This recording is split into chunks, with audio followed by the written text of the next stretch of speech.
How did 6 days change the fate of the Middle East forever? Watch the full story, because in the end, I'll reveal what you were never meant to know about this history. You're watching The Past Unearthed. Don't forget to subscribe for more untold stories from history. June 1967. The Sinai desert lies silent, covered in smoke, sand, and shattered metal. Burned-out tanks stretch across the horizon, and the bodies of soldiers lie where they fell.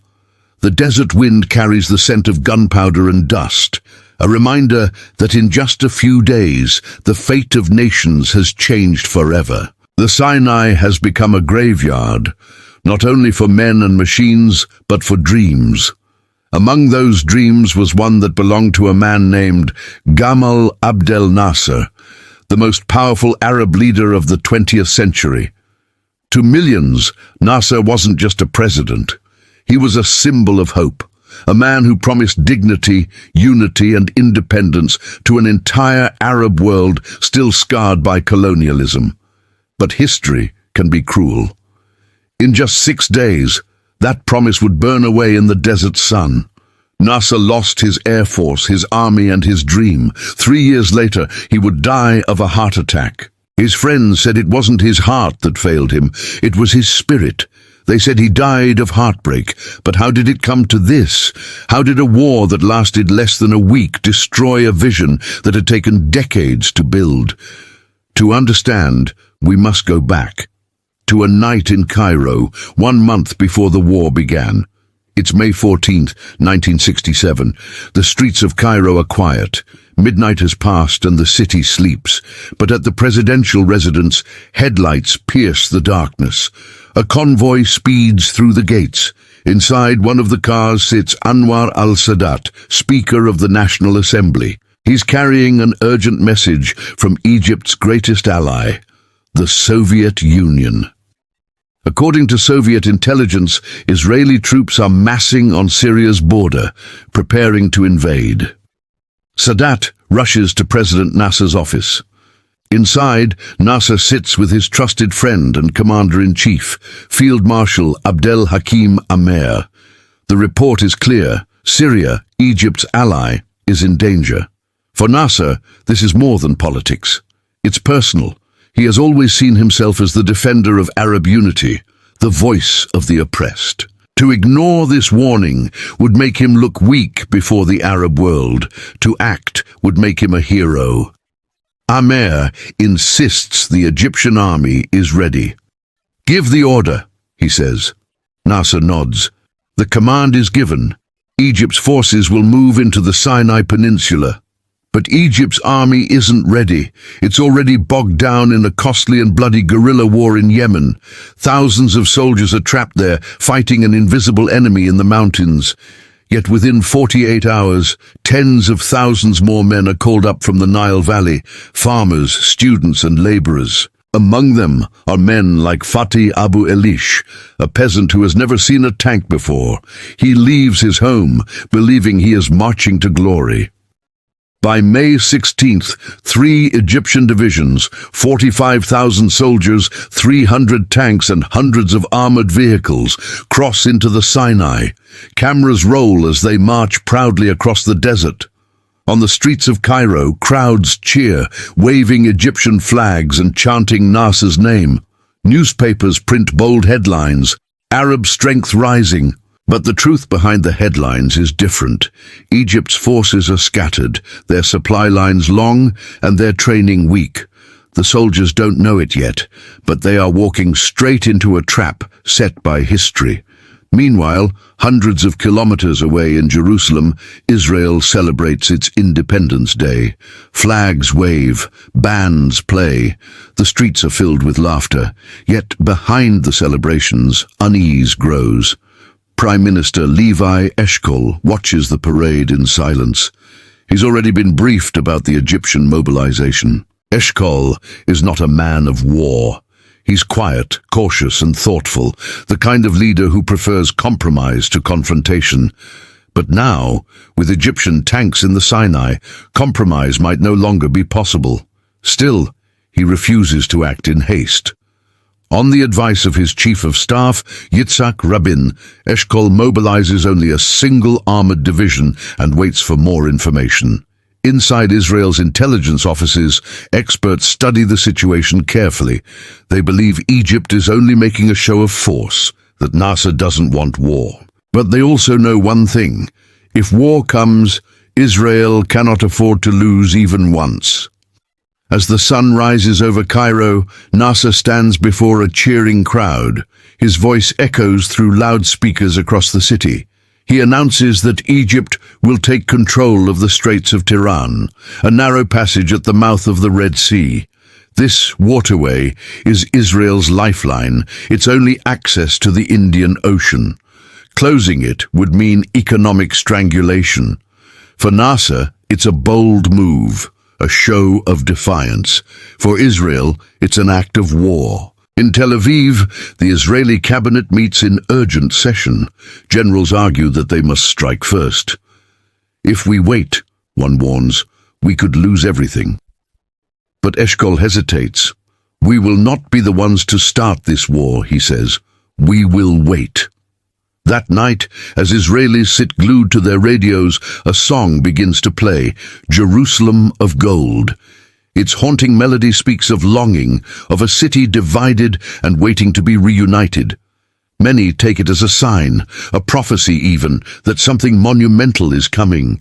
Across the border, Nasser feels the same weight of destiny. He has closed the straits. He has mobilized his army.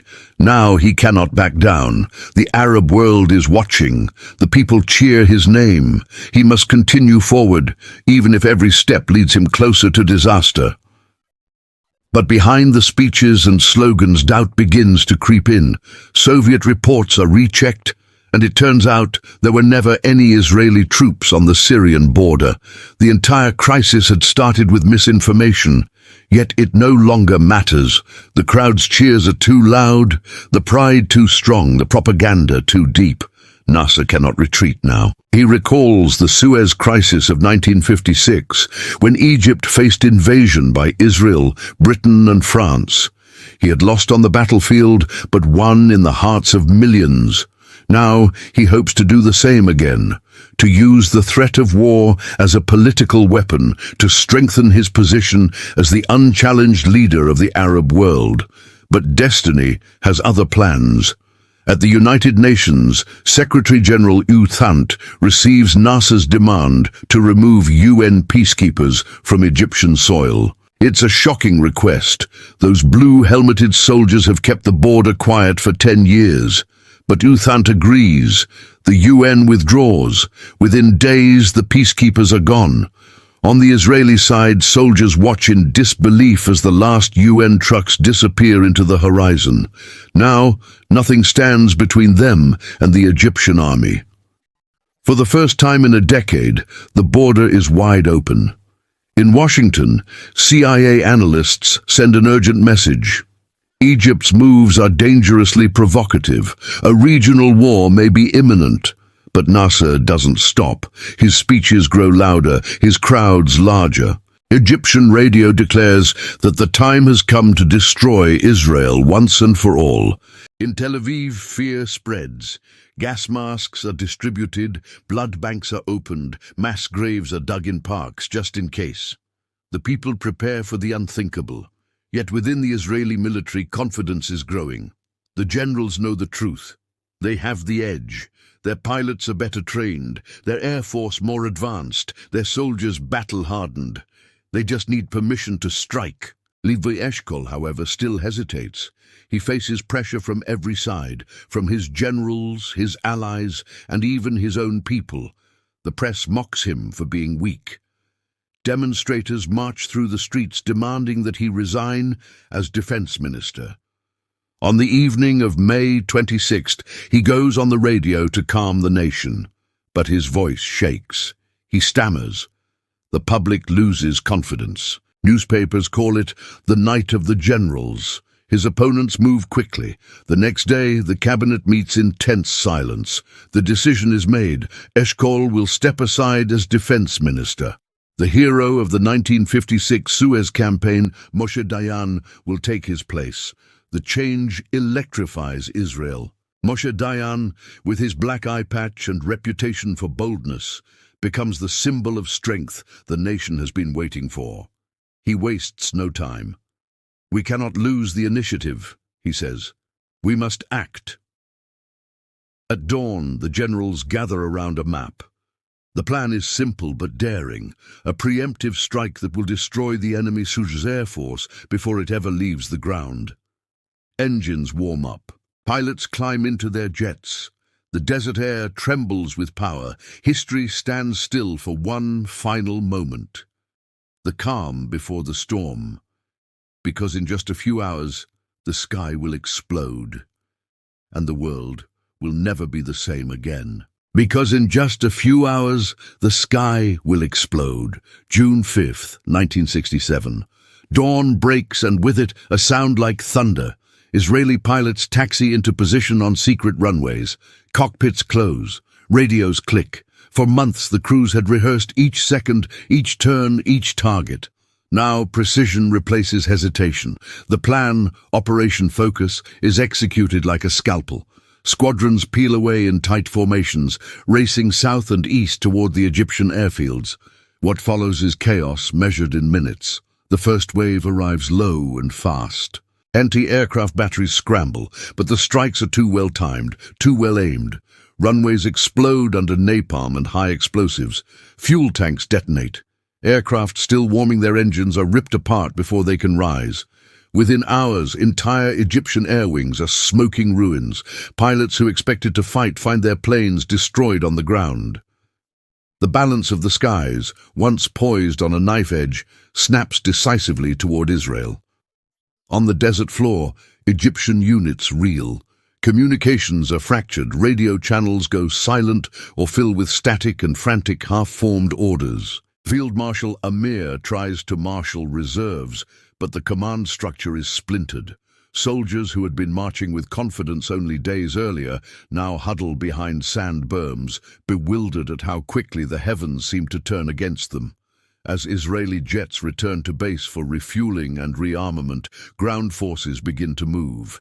In the Sinai, brigades advance in a rolling momentum that looks, to those watching, almost unstoppable. Tanks cross washed-out tracks, infantry secures hilltops and passes, engineers clear mines and blow gaps through roadblocks. The desert that had been full of proud parades days earlier becomes a highway of armored thrusts and pounding tracks. In Jerusalem and Tel Aviv, people listen to crackling reports, watch newsreels, and pray. In capitals across the Arab world, radio stations are silent with shock. The initial surprise has left more than physical scars. It breaks the narrative of inevitability that had sustained mass rallies and speeches. Nasser, still in Cairo, hears the first reports of aircraft shot down and airfields destroyed. The face of a leader turns pale under studio lights. Jordan moves next. King Hussein, pulled by fear for the West Bank and pressure at home, orders his forces into the fray. But Israeli intelligence anticipated this. Ambushes and coordinated counterattacks isolate Jordanian units and fracture their advances.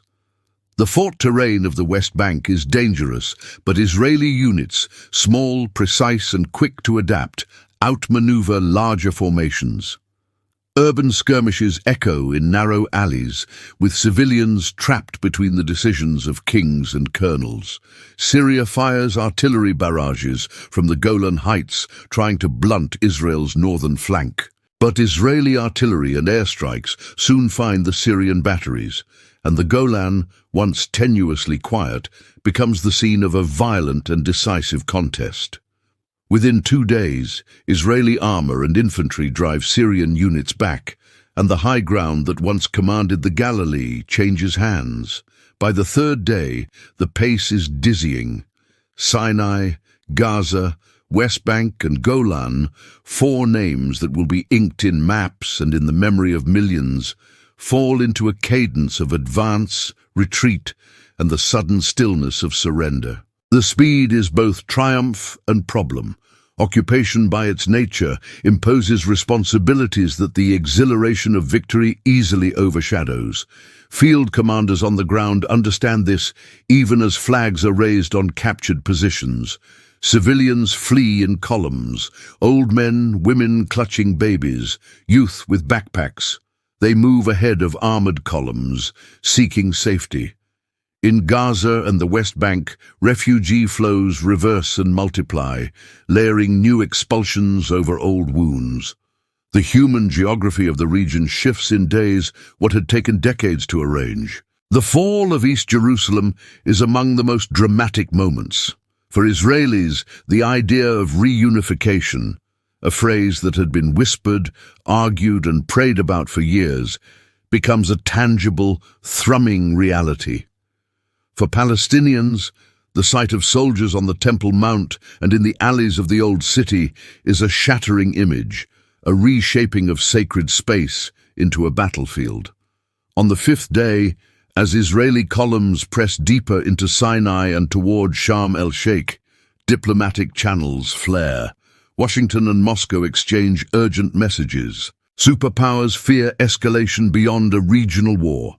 Backrooms light up. Phone calls are made between presidents and premiers, and aircraft carriers alter course. Yet military facts on the ground are hard to reverse. Ceasefire negotiations arrive late to a battlefield already altered.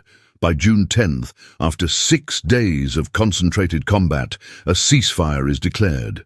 Armies stop moving. Maps are taken out and compared. The outlines of control are different, stark. Israel now controls the Sinai Peninsula to the Suez, Gaza, the West Bank, including East Jerusalem, and the Golan Heights. The victory is sweeping. Military planners celebrate the genius of speed and surprise, but the victory settles unevenly into the soil. There are immediate, painful consequences. On the streets of Cairo, stunned crowds shift from chants to questions. How did this happen? Where was the expected triumph? Nasser, who had stood as the emblem of Arab defiance, must now face a scalding political reality. The leader who had once turned defeat into national prestige now searches for ways to restore dignity to a humbled nation. It is in these days that the personal cost becomes visible. Sleepless nights, a nation's grief reflected in a man's gaunt face. Across the region, leaders scramble to explain, to rally, and to reframe. In Israel, celebration is mixed with concern. The question on many minds is immediate and moral. What now? The land they hold was won in a short, stunning campaign. But holding it would require governance, security, and a policy that could last longer than the high of victory. Military triumphs do not erase the moral and political challenges they create. Internationally, the war reshapes alignments. Arab nationalism, once ascendant, suffers a serious blow.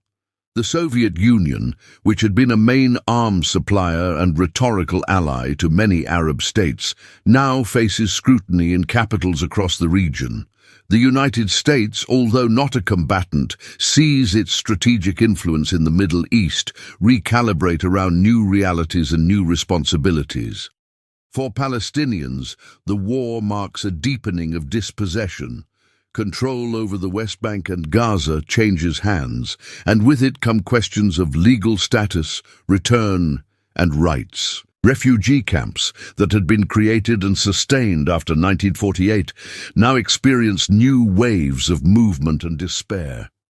Human voices, those of displaced families, of soldiers who have seen too much, of elders who remember earlier exiles, compose the quieter archives of this moment.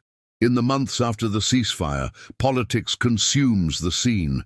Nasser, after initial condemnation and anguish, rallies rhetorically, insisting that Arab honor endures and that the struggle continues. He remains an icon for many, but his aura of invincibility is dimmed. In Israel, Moshe Dayan becomes a symbol of daring and military acumen. Levi Eshkol, whose cautiousness had been criticized, evolves in public perception as a leader weighed down by the responsibilities his nation now carries. Yet perhaps the most consequential moment after the shooting stops is the decision by Israel to hold onto territories, a choice with roots in security thinking, political pressure, and ideological currents. Some argue that strategic depth is required to prevent future attacks. Others insist that military occupation will only foster resistance and radicalize generations. The debate is immediate and urgent. Will these territories be returned in exchange for peace, or will they become permanent fixtures of a changing geography? The answer will not come quickly. Instead, a long era of negotiation failures, and intermittent conflict begins. Settlements, military administration, and international resolutions become new features in an already complex landscape. The United Nations passes resolutions, ambassadors shout in General Assembly chambers, and diplomats shuttle between capitals. Yet nothing undoes what was done in those 6 days. Within Egypt, the political fallout leaves scars. Some in the military blame Amir and the High Command for failures in coordination. Others hold Nasser accountable for daring choices that misread the balance of power. There are calls for reform, for rethinking dependence on external patrons, and for rebuilding a military and economy hammered by defeat. The post-war period is one of introspection, a painful re-evaluation of strategy and identity. For those who lived through it, the Six-Day War is both a timestamp and a turning point. It proves that modern warfare, when coupled with intelligence and speed, can upend expectations. It demonstrates how miscalculations, misinformation, and the weight of mass mobilization can combine to produce catastrophic outcomes in a matter of days. It teaches that leadership, for all its performative rhetoric, is ultimately accountable to the harsh arithmetic of logistics, training, and timing. Years later, historians will peel back documents, memoirs, and cables to understand the small decisions that cascaded into catastrophe. They will point to misread intelligence, to the intoxicating effect of mass rallies, and to the sometimes reckless power of prestige politics. They will argue over who could have stepped back, who might have chosen differently, and whether any leader could have survived the pressures each man faced. But the human stories remain the most piercing. The farmer who lost a son, the young pilot who returned to base with an empty gunner's seat, the family who fled a village and never returned. These private tragedies are threaded through the public drama, and they resist tidy conclusions. And there is an uncomfortable truth that sticks like a splinter. When maps are redrawn, the people living on them do not stop living. Borders and lines on paper meet markets, marriages, memories, and graves. Policies that seem elegant in war rooms meet the unruly realities of daily life. So when the guns fall silent and the flags are folded away from parades, history keeps speaking in quieter, persistent tones. The Six-Day War remade the Middle East in the space of a week, but it also launched a long tail of consequences, political, moral, and human, that continue to shape lives and politics long after the smoke cleared. What the immediate victors won in territory, they inherited in complexity. What the defeated lost in pride, they kept in stories of resistance and resilience. And what all of them shared, winners and losers alike, was the knowledge that in geopolitics, a single week can rewrite centuries, while a lifetime is often spent trying to read the margin notes. In the end, the desert still remembers. The sand keeps the tracks of tanks and the echoes of orders. The cities keep the prayers and cries. The world keeps the lesson.